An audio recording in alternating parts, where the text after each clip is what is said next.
Chapter 36. Just then, two men rode out of the side street onto the square.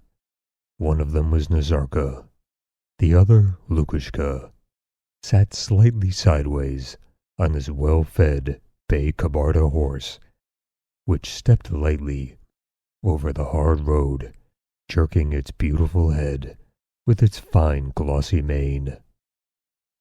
The well-adjusted gun in its cover, the pistol at his back, and the cloak rolled up behind his saddle showed that Lukushka had not come from a peaceful place or from one nearby.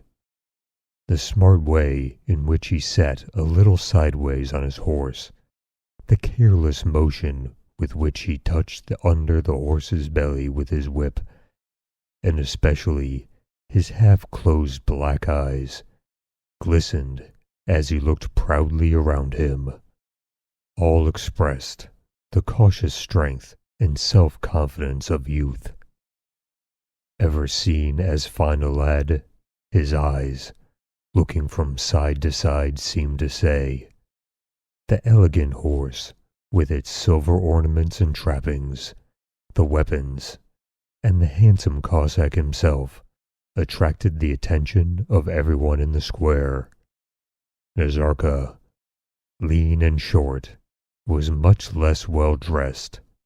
As he rode past the old men, Lukushka paused and raised his curly white sheepskin cap above his closely cropped black head. "Well, have you carried off many Nogay horses?"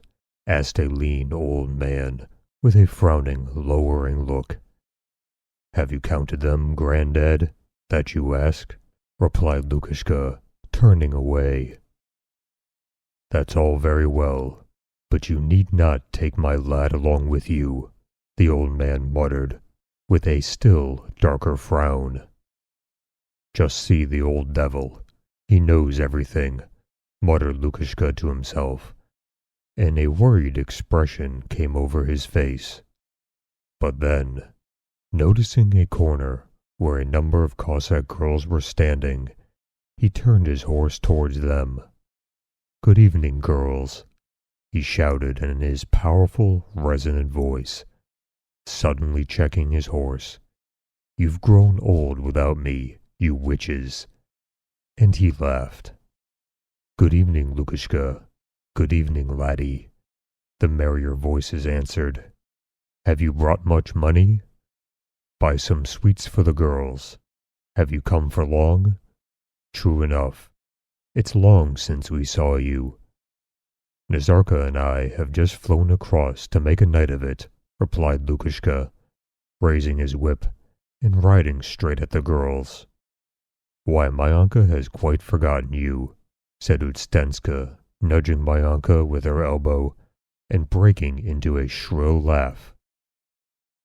Myanka moved away from the horse, and throwing back her head calmly looked at the Cossack with her large, sparkling eyes.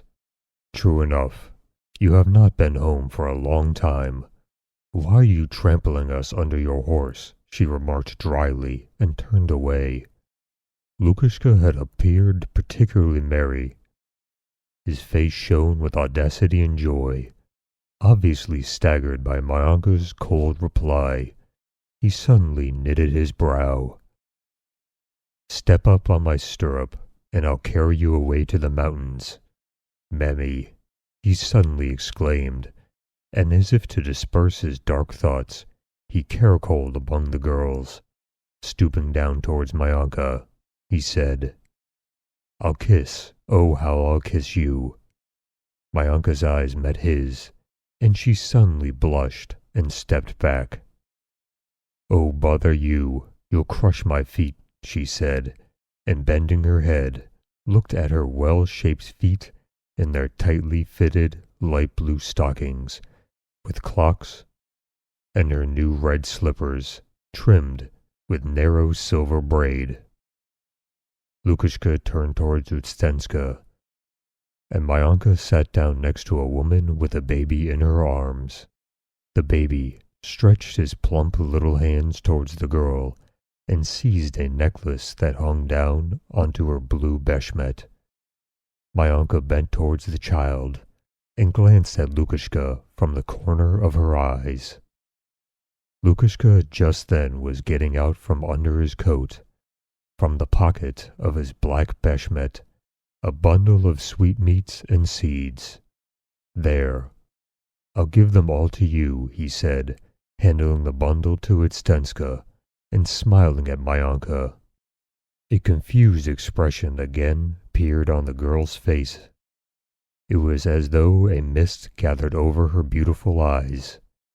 She drew her kerchief down below her lips, and leaning her head over the fair-skinned face of the baby that still held her by her coin necklace, she suddenly began to kiss it greedily. The baby pressed his little hands against the girl's high breasts, and opening his toothless mouth, screamed loudly. "You're smothering the boy," said the little one's mother, taking him away, and she unfastened her beshmet to give him the breast. "You better have a chat with the young fellow." "I'll only go and put up my horse, and then Nazarka and I will come back. We'll make merry all night," said Lukashka, touching his horse with his whip and riding away from the girls. Turning onto a side street, he and Nazarka rode up to two huts that stood side by side. "Here we are, all right, old fellow. Be quick and come soon," called Lukashka to his comrade, dismounting in front of one of the huts. He then carefully led his horse in at the gate of the wattle fence of his own home. "How'd you do, Stepka?" he said to his dumb sister, who, smartly dressed like the others, came in from the street to take his horse. And he made a sign to her to take the horse to the hay, but not unsaddle it. The dumb girl made her usual humming noise, smacked her lips, as she pointed to the horse and kissed it on the nose, as much to say that she loved it, and it was a fine horse. "How'd you do, mother? How's it that you have not gone out yet?" shouted Lukashka, holding his gun in place as he mounted the steps of the porch. His old mother opened the door. "Dear me, I never expected, never thought you'd come," said the old woman. "Why, Kirka said you wouldn't be here. Go and bring some shakir, mother.